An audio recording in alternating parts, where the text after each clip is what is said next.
പ്രസവം കഴിഞ്ഞിട്ടുള്ള കുട്ടിനെയും ഉമ്മയെയും ഒരുമിച്ചിരുത്തിയിട്ട് ഖുർആനിൽ നിന്ന് ഓതേണ്ട ആയത്തേതാ? അങ്ങനെ ഒരു ആയത്ത് അല്ലാഹുവിന്റെ ഖുർആനിലുണ്ടോ? ഈ കാലഘട്ടത്തിൽ നമ്മളത് കൂടുതൽ പഠിക്കണ്ടേ?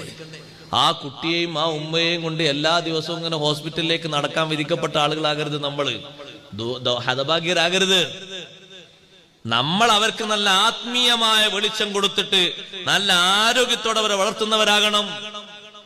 സൈനുദ്ദീൻ മഖ്ദൂം റളിയല്ലാഹു അൻഹു ഫത്ഹുൽ മുഈനിൽ പഠിപ്പിച്ചില്ലേ, ഉമ്മയെയും കുട്ടിയെയും ഒരുമിച്ച് ചേർത്ത് കിടത്തിയിട്ട്, അഥവാ ഉമ്മാന്റെ അപ്പുറത്ത് കുട്ടിയെ കിടത്തിയിട്ട് സൂറത്തുൽ അറാഫിലെ 54-ാമത്തെ സൂക്തം ഓതി കൊടുക്കണം.